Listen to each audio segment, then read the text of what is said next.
YouTube. Eu convido os irmãos a abrirem a palavra de Deus, que não erra, que não mente, que não falha, que é infalível, que não precisa de correção, pois ela é perfeita e expressa a total vontade de Deus. No livro de 2 Reis, capítulo 4, e o versículo de número 26 apenas. Os que têm a Bíblia podem abri-la, ou não sei se vai projetar aqui. Vamos lá. 2 Reis 4, 26. Vamos ler um versículo apenas, para embasar o que vamos falar nessa noite. Então, está escrito assim: corre-lhe ao encontro e diz-lhe: vai bem contigo? Vai bem com o teu filho? Respondeu ela: vai bem. Agora leia o versículo 23 também, por favor. 2 Reis 4, 23. E disse ele: por que vais a ele hoje? Não é lua nova nem sábado. Disse ela: tudo vai bem. Obrigado. Com base nessa afirmação feita por uma mulher que se identifica ou é identificada na Bíblia como a sunamita, e nós queremos extrair algumas lições da personalidade, do caráter desta mulher para nós hoje. Esta mulher fez esta afirmação e tudo vai bem ao seu marido no momento que as coisas não iam nada bem. Pelo contrário, ela estava debaixo de uma tragédia que se abateu sobre o lar dela. É uma afirmação pitoresca, é uma afirmação que beira, para alguém que lê o texto desavisadamente, um sentimento de sadismo. Porque como é que você pode dizer que tudo vai bem, havendo perdido o único filho que você tem? É o caso, ou foi o caso dessa mulher. Ela perdera o seu filho, um filho que ela não pediu, que ela não planejou, mas que ela sonhou. As circunstâncias mostram isso claramente. Era um filho da promessa, e agora esse filho, de maneira súbita, morre. E vamos ver, diante de tamanha tragédia, o que fez essa mulher. O que é que está por trás desta afirmação: tudo vai bem? Vai tudo bem. Já que certamente seria muito difícil, ou quase que impossível para alguns de nós, diante de umas circunstâncias dessas, dizer tudo vai bem. O que está por trás disso? Muito bem. Eu estive observando e com a ajuda do Espírito Santo eu pude ver algumas coisas com relação a essa mulher. Há virtudes reveladas no texto sagrado que essa mulher possuía, implícitas no texto. Essas virtudes estão implícitas no texto. E disse ele: por que vais a ele hoje? Quer dizer, por que vais ao homem de Deus hoje? Quem está falando é o marido dela. Não é lua nova, nem sábado, quer dizer, não é momento de festa, de celebração. E ela diz: tudo vai bem. Lições que aprendemos com a sunamita. A sunamita é um protótipo de um cristão, de uma cristã genuína e autêntica no Antigo Testamento. É um protótipo, é um modelo a ser seguido. Existem vários modelos de servos e servas de Deus na Bíblia. Jesus é o único, categoria única, perfeito. Mas dentre os imperfeitos, aqui está uma que também deve ser seguida. Uma mulher que nos deixa lições preciosas, um protótipo de uma cristã genuína e autêntica no Antigo Testamento. Vamos lá. Vamos ver algumas lições que essa mulher nos ensina. Primeira lição que eu quero chamar que está embasando o caráter dessa mulher é que ela tinha o dom da hospitalidade. Se não, veja comigo, no capítulo 4, versículo 8, se for possível ir projetando, ou os irmãos que quiserem manter a Bíblia aberta e acompanhando aí no capítulo 4 do 2 Reis, vamos ver o dom da hospitalidade na vida dessa mulher.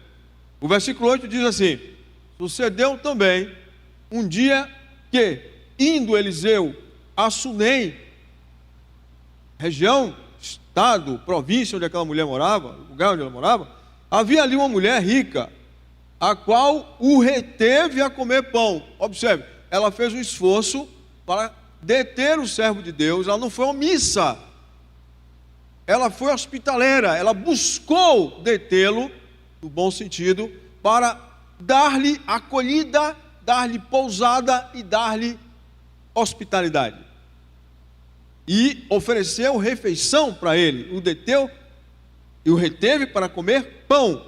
E sucedia que todas as vezes que passava ali se dirigia a comer pão. Quer dizer, não era uma mera formalidade, não foi uma atitude sazonal, não foi uma atitude ocasional, não, era um traço da personalidade dela. Ela era hospitaleira.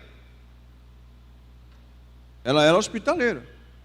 Número 2, outra característica extremamente positiva que essa mulher tinha, nós vemos no versículo 9, se você abrir a Bíblia aí você vai ver, diz assim: a segunda característica que eu vejo no caráter dessa mulher é que ela possuía discernimento. Ela tinha o dom do discernimento. Vamos ver isso aqui. O versículo 9 diz assim: e disse ela a seu marido: eis que tenho observado que este que passa por nós é um santo homem de Deus. Essa mulher tinha percepção espiritual, essa mulher tinha sensibilidade espiritual, essa mulher sabia discernir entre o certo e o errado, essa mulher sabia discernir o que era um aventureiro e um servo de Deus, essa mulher sabia discernir o que era um obreiro verdadeiro e o que era um postulante a obreiro. Essa mulher sabia discernir o que era um servo de Deus, um homem de Deus, de um menino, ou de um falso servo de Deus. Ela sabia.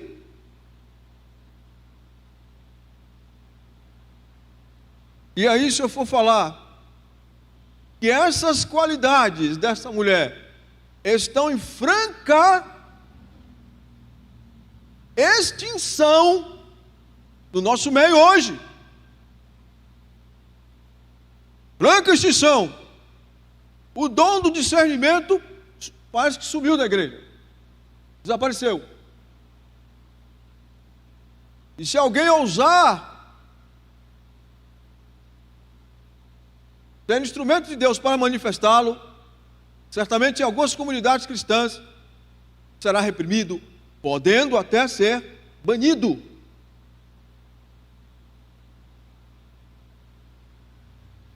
Tem falado da hospitalidade, né? Você não deve ser hospitaleiro com qualquer um, mas com servo de Deus você pode ser. Deve ser, porque há bênçãos contidas aí. Está escrito em Hebreus 13, verso 2: exercei a hospitalidade, porque alguns, sem o saberem, hospedaram anjos. Sem saberem. Característica número 3 dessa mulher, qualidade número 3, ela tinha reverência aos homens de Deus. O versículo 9 diz ainda, voltando para o versículo 9, nós vemos isso. Ela disse ao seu marido: eis que tenho observado que este que passa por nós é um santo homem de Deus. Quer dizer, ela vê o homem de Deus com reverência, ela olha e fala dele com reverência, com respeito. E quando se reverencia homem de Deus, senhores, está se reverenciando o próprio Deus.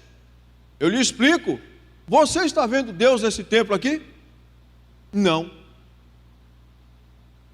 A palavra de Deus diz o seguinte: o próprio Jesus falou que quem der um copo d'água fria a alguém por ser discípulo dele, de maneira nenhuma, um copo d'água fria não perderá o seu galardão. Mateus 10:42. E Jesus disse também: quem receber aquele que eu enviar, a mim me recebe. E quem recebe aquele que eu enviar, e a mim recebe o meu Pai. Olhe como é sério reverenciar, receber servos de Deus. Lamentavelmente hoje, em algumas comunidades, servos e homens de Deus que estão em extinção. Essa categoria de homem de Deus hoje é difícil de você achar. Porque o homem de Deus tem que ser provado e aprovado. O homem de Deus tem que passar pela fornalha. O homem de Deus é o homem que derrama lágrimas, é o homem que dobra joelhos, é o homem que quer na Bíblia, é o homem que não contesta a vontade de Deus, que não contesta a Bíblia, que não acha que a Bíblia precisa de correção, que não acha que a Bíblia precisa ser atualizada, de forma alguma. Aceita a palavra de Deus, aceita a vontade de Deus como soberana e não a discute. E sabe qual é a vontade de Deus, ou procura sabê-la e passa para o povo, que não maqueia o livro sagrado, que não maqueia a palavra de Deus, que não procura causar uma maquiagem para torná-la mais agradável. Não! Fala o que Deus manda. Fala o que Deus manda. Porque o apóstolo Paulo disse em 1 Tessalonicenses 4, versículo 8: se alguém rejeita essas coisas, não rejeita o homem, mas sim a Deus. Preste muita atenção, eu vou falar de novo. Se alguém rejeita estas coisas, não rejeita o homem, mas a Deus.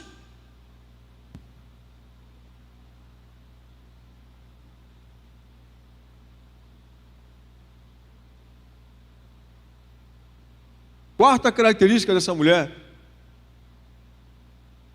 ela sabia honrar os servos de Deus, honrando assim o próprio Deus. Versículo 10 diz o seguinte: 4:10: façamos-lhe um pequeno quarto no terraço, e ali lhe ponhamos um candeeiro, uma cadeira, lhe ponhamos uma cama, uma mesa, uma cadeira e um candeeiro. Quando ele vier a nós, ali se recolherá. Fez um aposento, mas não fez só um quarto, deixou lá para o homem se deitar no chão. Não. Vamos pôr uma cadeira, vamos pôr móveis. Sabia honrar o servo de Deus. Irmãos, ninguém honra servo de Deus para não ser honrado por Deus. Ninguém honra. Às vezes, por você não ouvir a palavra de um servo de Deus, você está sentenciando os seus dias. Eu sei do que estou falando. A diferença entre você ouvir, eu não estou falando de ouvir o aventureiro, você ouvir o servo de Deus e você não ouvir, possa ser que seja uma assinatura de um caminho errado que você vai tomar. Eu estou falando de gente que tem palavra de Deus e pode orientar. Esta mulher sabia honrar o servo de Deus. Façamos um pequeno quarto junto ao muro e ali ponhamos uma cama e uma mesa e uma cadeira e um candeeiro, e há de ser que vindo ele a nós, para ali se retirará ou se recolherá. Sabia honrar o servo de Deus. Número 5: esta mulher era cheia de boas obras. E quem fala isto é o próprio servo de Deus, o próprio homem de Deus. Aqui em apreço, o profeta Eliseu, um dos maiores profetas do Antigo Testamento, que teve um ministério duplamente marcado, mais poderoso que o de Elias.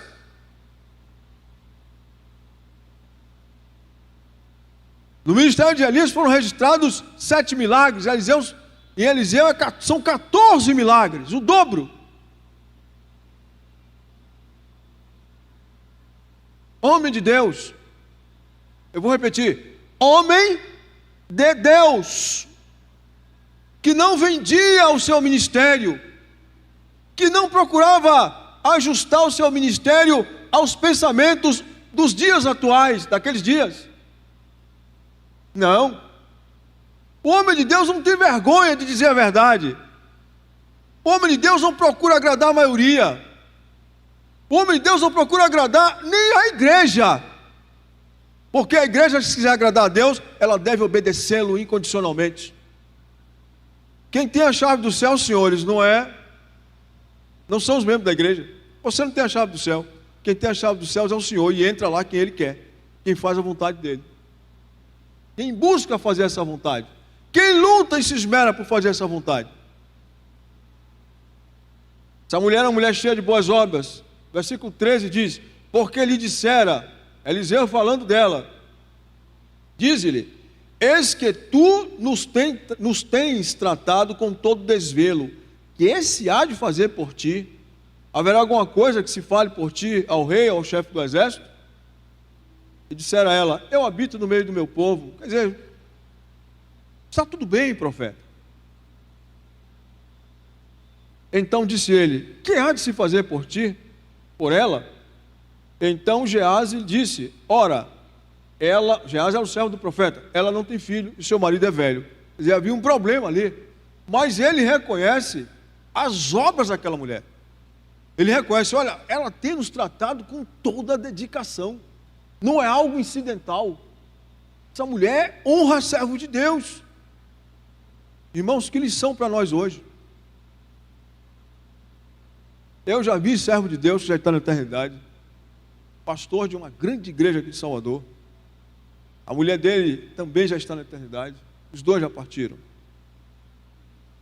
O pastor pedir, por vergonha nossa, o pastor pedir. O pastor estava sem carro. O pastor pedir para membros da igreja, alguém que pudesse levar a esposa dele no outro dia, foi um domingo, seria uma segunda-feira, para levá-la ao médico. E ninguém se apresentou.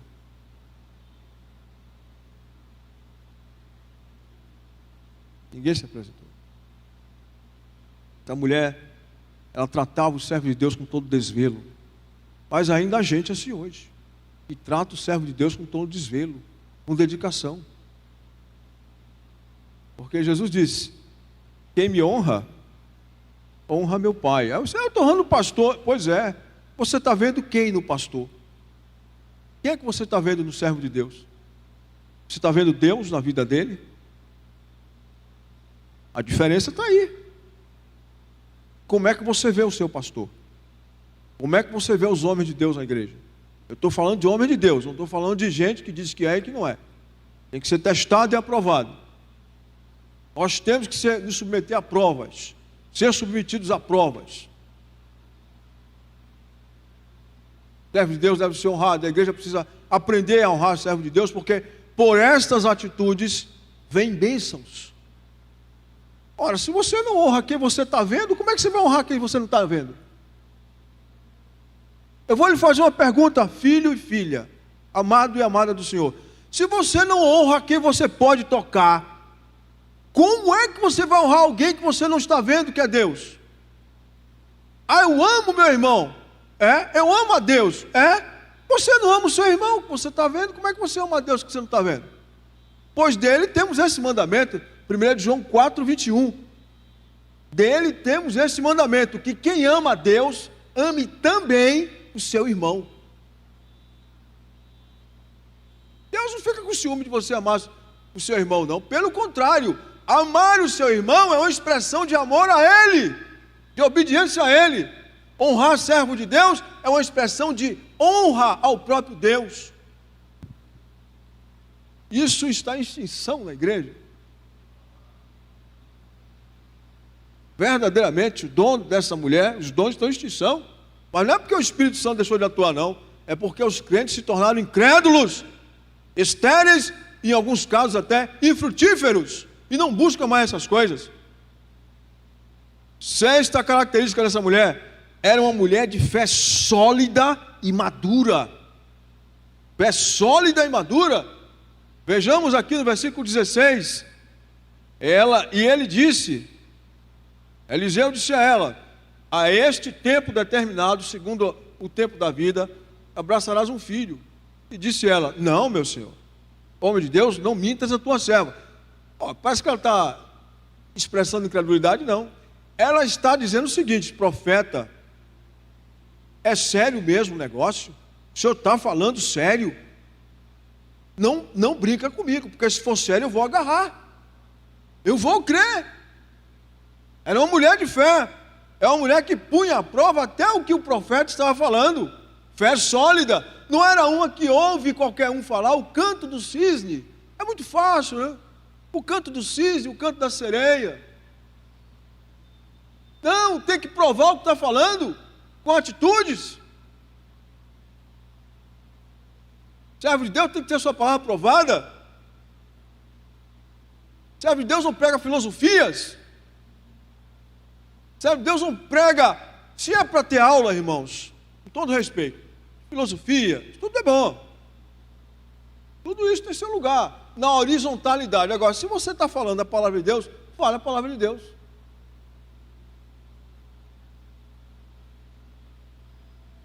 Fale a palavra de Deus. Se esmere, mas fale a palavra. A palavra de Deus se discerne espiritualmente. As coisas de Deus se discernem espiritualmente.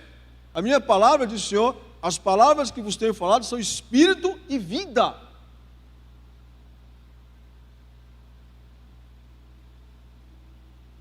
Nós temos um discurso que eu estou vendo para onde a coisa vai.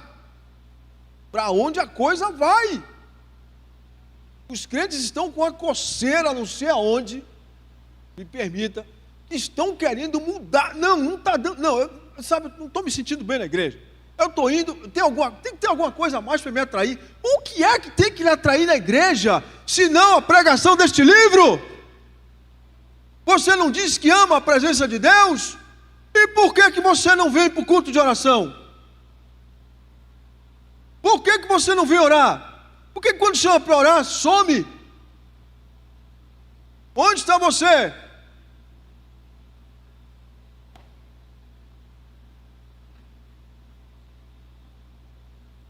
Olha, eu tenho 38 anos que eu fui batizado nesse batistério aqui, 37 anos.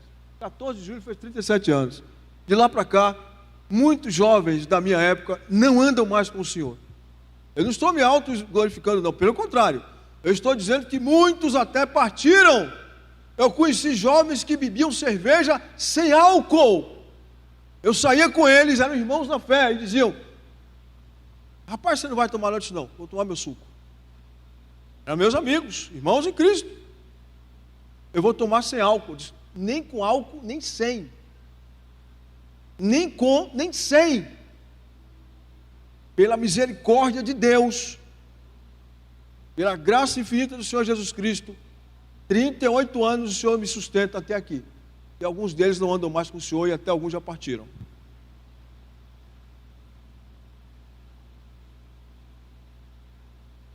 Sétima característica dessa mulher: essa mulher tinha uma fé que não estava limitada a circunstâncias e impossibilidades. A fé dela ultrapassava isso. Veja, versículo 20. O filho dela, um adolescente, certamente 12, 13 anos, 15 anos, já sai, vai para o campo encontrar o pai, e o menino tem um mal súbito, não se sabe, foi meningite? Não sabemos.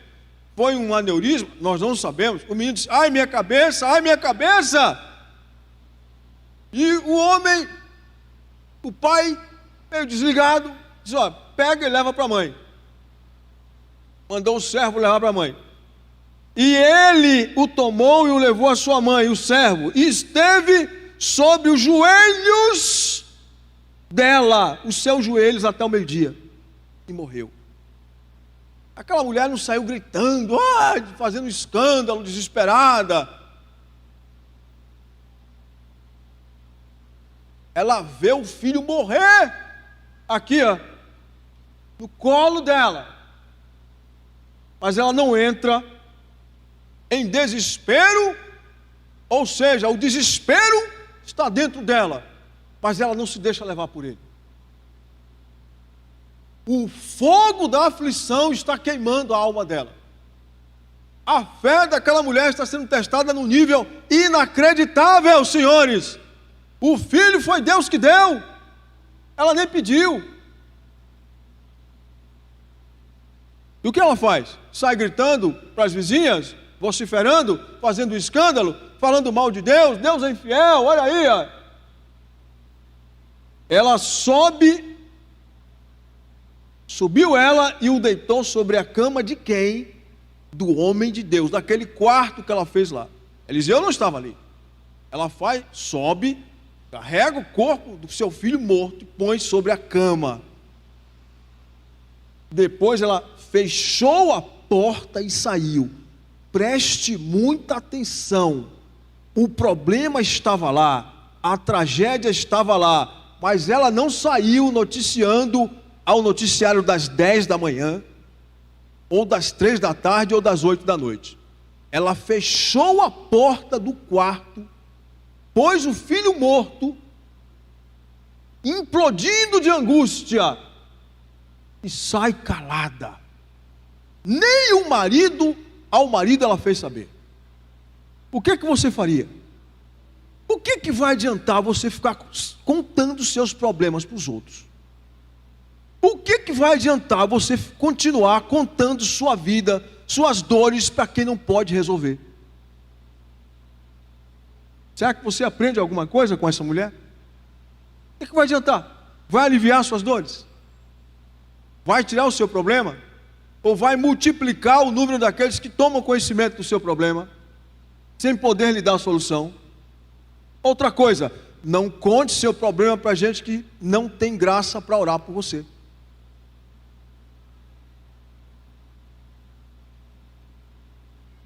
Lamentável, mas tem que falar isso. Olha a lição dessa mulher. Vai tudo bem? Tudo vai bem. Só conte, veja para quem você vai contar. Conte para a fonte que tem água. Conte para a nuvem que traz chuva. Conte para a árvore que tem fruto. Não conte para a árvore cheia de folhas. Aparência.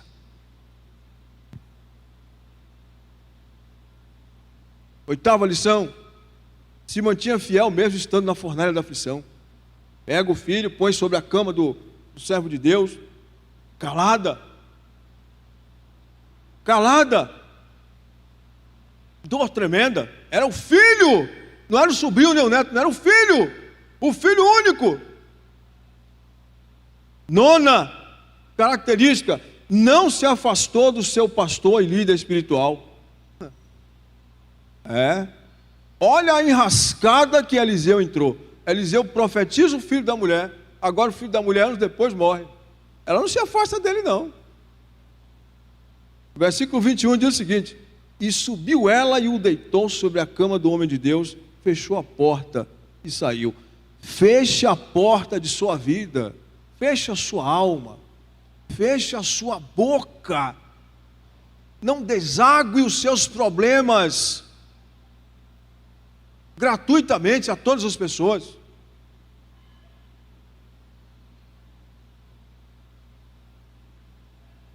Quem muito abre a boca, o provérbio diz o seguinte: o que muito abre sua boca, multiplica as angústias de sua alma. O que vai adiantar, irmão? Todo mundo saber que você está doente, você proclamando isso. O que vai adiantar todo mundo saber que você está com problema no casamento? Vai adiantar isso? É todo mundo que vai ter piedade de você na igreja e vai orar por você? Seja sábio, seja sábia. Essa mulher entrou e fechou a porta. Fecha a porta, irmão. Fecha a porta da tua vida. Fecha a porta da boca. Eu vou ser hipócrita. Não, você está sendo prudente.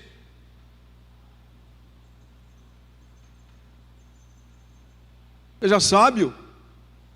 Tem gente que não pode lhe ajudar. Tem gente que está precisando de ajuda. Como é que você vai pedir ajuda para gente que está pior do que você?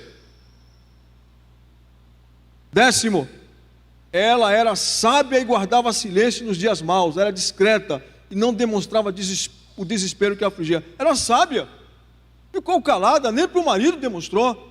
O marido pergunta: por que você vai ao profeta hoje? Não é lua nova? Eu disse: tudo vai bem. Mas você que vai resolver. O marido não ia resolver. O marido não estava na mesma linha. O marido não estava no mesmo entendimento dela. Existem pessoas, irmãos, que não estão na mesma vibe sua. Falar a linguagem de hoje. Não estão. E me permita dizer aqui, se você não tiver empatia por alguém, é um desastre você orar pela pessoa.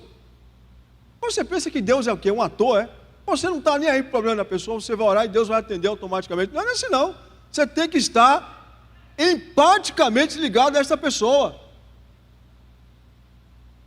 De verdade mesmo. Para dar atenção à pessoa. Vai orar de qualquer maneira, orar por orar e depois sai contando a vida dos outros. O que é isso? Onde é que nós estamos? O que é isso? Por isso, seja sábio e não revele sua vida para ninguém. Ou tenha cuidado. Procure homens de Deus para você revelar. Mulheres de Deus. Mulher sábia. Guardava silêncio em dias maus. São os dias que você deve mais guardar silêncio, são dias maus. Está em crise? Guarde silêncio. Está com problema no casamento? Guarda silêncio. Aí vai falando para todo mundo. Está com problema com o filho? Vai falando para todo mundo. Vai adiantar o quê? O que vai adiantar? É a multiplicidade da informação que vai redundar em... Não vai. Em retorno para você de forma nenhuma. Sabia que não eram todos ou a qualquer pessoa que ela deveria abrir a porta da sua alma e revelar seus problemas.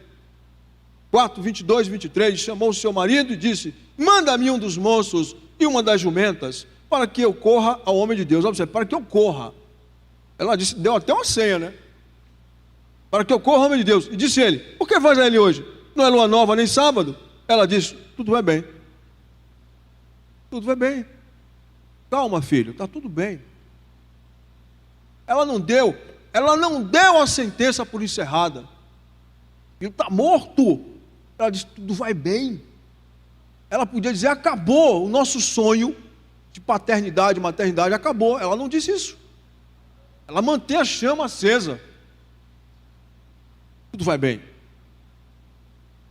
11ª atitude: tomava atitudes e decisões corretas em meio à angústia. E aqui eu termino. Tomava atitudes e decisões corretas em meio à angústia. O que foi que ela fez? Versículo 25. Ela fez o quê? Então entrou e pôs-se diante aqui o versículo 25. Partiu ela e veio o homem de Deus ao Monte Carmelo. Era longe, irmão. Monte Carmelo, não foi na planície não. Eliseu estava no Monte Carmelo. Quer dificuldade, filho? Você quer facilidade? Não. Ah, não, é muito cedo. Não é? Levantar domingo, 8 horas, está aqui na igreja 8 horas da manhã. É muito difícil. É muito difícil. Pois é, irmão. E você não está subindo nenhum monte, né? Nós não estamos subindo nenhum monte. Mas o montezinho da oração não quer subir. Será que quando você precisar, você não vai subir o monte da oração? Ou melhor, você não vai descer o vale da oração? Vale! O vale é o pior lugar para se lutar. Porque você está num descampado. Mas o Deus dos montes também é o Deus dos vales. É o Deus que dá vitória ao seu servo nos vales. E se Ele nos convida para ir para os vales, vamos com Ele para os vales. Porque depois Ele vai nos levar para o monte. Mas tem crente que só quer estar no monte. O monte da comodidade. O monte do comodismo. O monte da facilidade. Não, eu cultuo a Jesus do meu jeito. É no meu dia e na minha hora. É? Tá certo. Você vai perceber logo, logo que você não é senhor da sua vida. Você não manda na sua vida.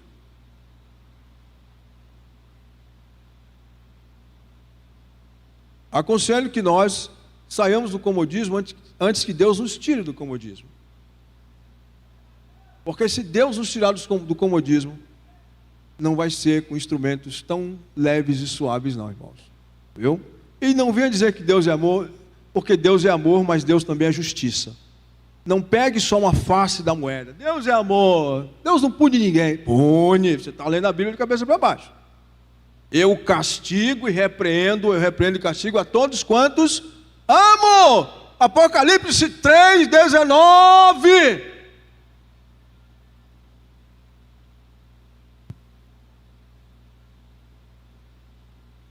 Tomava atitudes e decisões corretas. Veio ao homem de Deus. Partiu, foi no Monte Carmelo, no alto do monte. Difícil subir lá. Subiu de jumento, uma mulher montada. Não teve dificuldade. Levantou-se e foi. Não teve dificuldade. Ah, irmão, quando você está na angústia, não tem dificuldade. Quando você está no aperto, você precisa do socorro de Deus, não tem dificuldade. Aí que você vê crente buscar Deus, pedir oração, vir para a vigília, vir para culto de oração, vir para a igreja, pronto. Aí quando passa a tempestade, tem uns que, opa, aliviou a barra. Aí ó, você está brincando com Deus. Você está brincando com Deus e, permita dizer, com o diabo. O diabo não está brincando de diabo.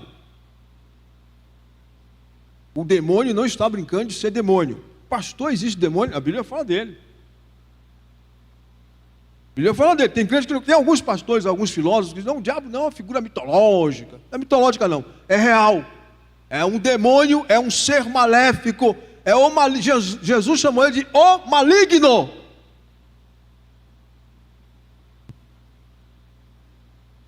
Para finalizar, tomava atitudes e decisões corretas. Veio ao homem de Deus, ao Monte Carmelo. Sucedeu,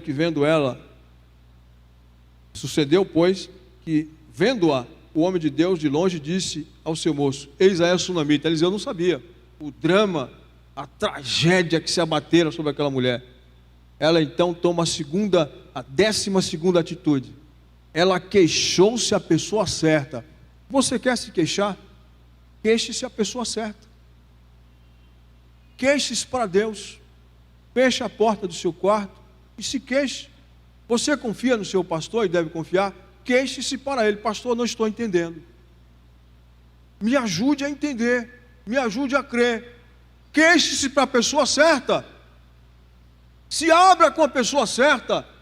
Busque refúgio no homem de Deus. O homem de Deus tem palavra para você. O homem de Deus tem conselho para você. O homem de Deus tem autoridade para lhe orientar e para orar por você. Ah, pastor, mas eu posso orar por mim? Sim. Mas Deus constituiu líderes, homens de Deus sobre a igreja, para dirigirem a igreja. A igreja não é um bando. A igreja não é uma manada. A igreja não é um bando de animais que não tem cabeça, como mabecos. Não. De forma nenhuma. A igreja tem um cabeça que é Cristo. Deus o cabeça de Cristo. Cristo o cabeça da igreja. Agora Deus colocou lideranças na igreja para orientá-la. É bíblico isso. Mas tem pessoas que peitam a liderança da igreja. Irmão, você precisa aprender com essa mulher. Não é pecado reverenciar o pastor, não. Ah, pastor, irmão, pastor, quer dizer que eu vou adorar o pastor? Reverenciar não é adorar. É você tratar com respeito e estima. Porque quando você faz isso, você está reconhecendo quem é que ele é. E quem é que está nele. Não é? Que Deus te abençoe. Deus te guarde. Em nome do Senhor e Salvador, Jesus Cristo.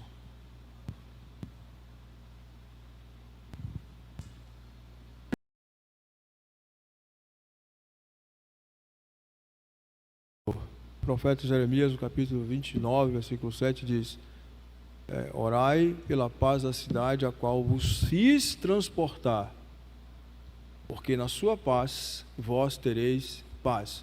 Ore para que Deus, que é todo poderoso, o nome, acima de todos os nomes, o nome de Jesus, neutralize esse espírito de violência que ora está gracejando, entre aspas, nesta cidade. Ore para que haja paz na cidade. Ore para que haja segurança. Só lembrando, a rainha da Inglaterra disse: eu temo mais um homem de joelho, um crente de joelho, do que todos os exércitos contra o meu país. Ore, dobre os seus joelhos e peça a Deus. Você é filho de Deus, você é crente.